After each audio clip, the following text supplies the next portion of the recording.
Gemini 3.6 flash costs half what Kimi K3 costs. Input tokens at $1.50 per million versus $3. Output at $7.50 versus $15. And that's not some rounding error difference you can ignore once you start scaling up. Both models are getting a ton of attention right now, so I went through every published fact sheet I could find and ran Kimi K3 versus Gemini 3.6. Flash across 5 real tests, verified sources only, no vendor spin, no cherry picking. And honestly, the pricing gap is only part of the story, because Kimi K3 has a trick that can flip the cost math on its head depending on how you use it.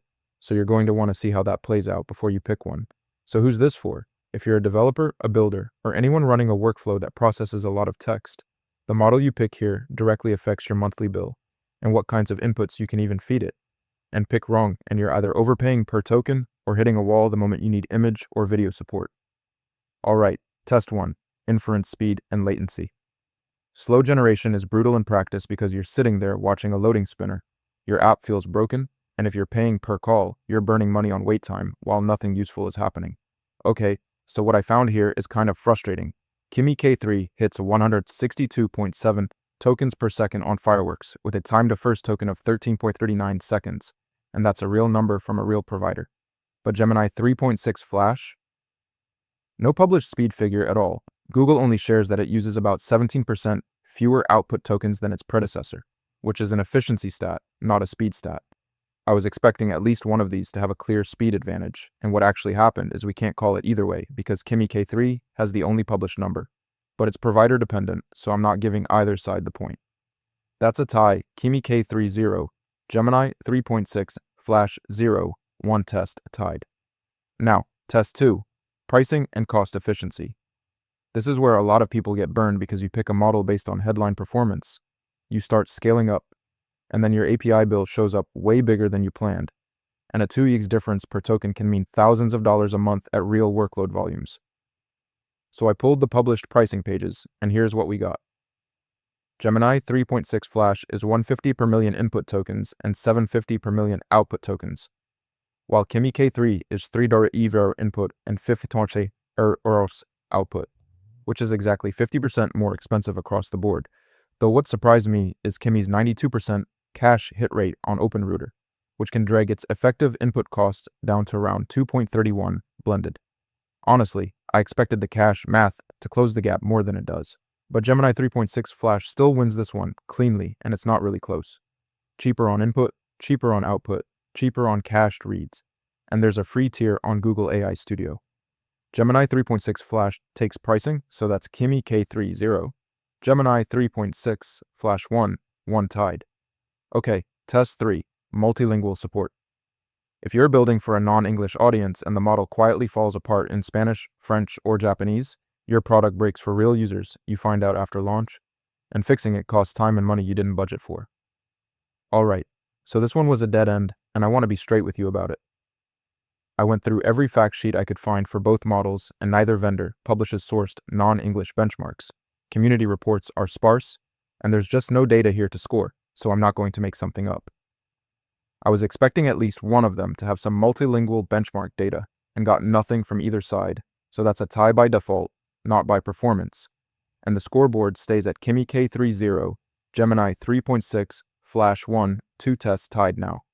Which means if multilingual quality matters to you, you'll need to test this yourself. So, test 4, context window and long document handling. Feed a model a long document, hit its limit midway through, and it truncates or errors out, you lose data, your output is wrong. And if there's a per token surcharge for long context, your cost spikes in a way that's really hard to predict before the bill arrives.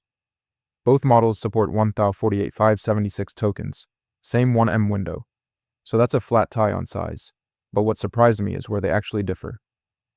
Gemini 3.6 Flash handles text, images, video, audio, and PDFs, while Kimi K3 doesn't advertise multimodal input at all, though Kimi does have flat pricing across the full context window, which is a real cost advantage for heavy long document work.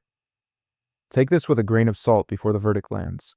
If your long documents are pure text, Kimi's flat pricing is genuinely nice and removes cost surprises. But if your documents have images, charts, or video, that's not even a contest, because the gap depends almost entirely on what you're actually feeding these models. I thought the flat pricing from Kimi K3 might be enough to split this one, but multimodal input is a capability win, not just a pricing win, and Gemini 3.6 Flash has it while Kimi doesn't.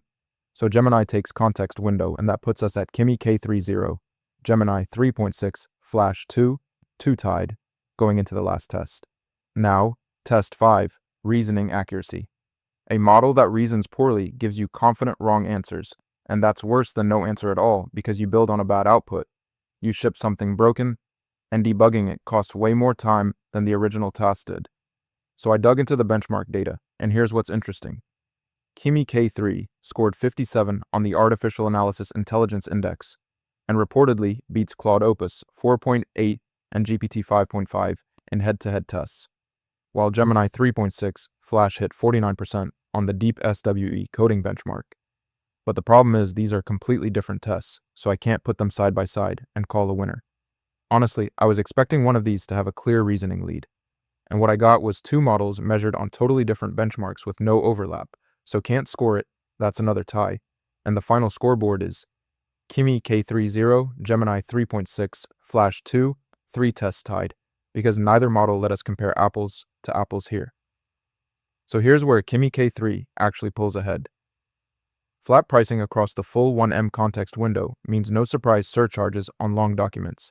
It's 92% cache. Hit rate on OpenRouter can seriously cut effective input costs. It runs at 162.7 tokens per second on Fireworks, and in head-to-head tests, it beats Claude Opus 4.8 and GPT 5.5. And here's where Gemini 3.6 Flash wins outright.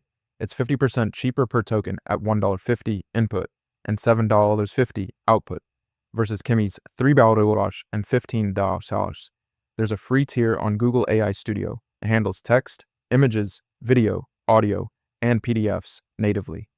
And it scored 49% on the Deep SWE coding benchmark, which is a solid result for a Flash tier model.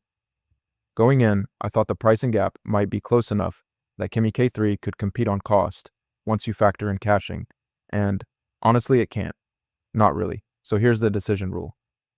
If you're processing pure text documents and you want flat, predictable pricing with no surcharges, Kimi K3 makes economic sense. But if you need multimodal inputs, a lower per token rate, or a free tier to start, Gemini 3.6 Flash wins. Half the price. That's the number.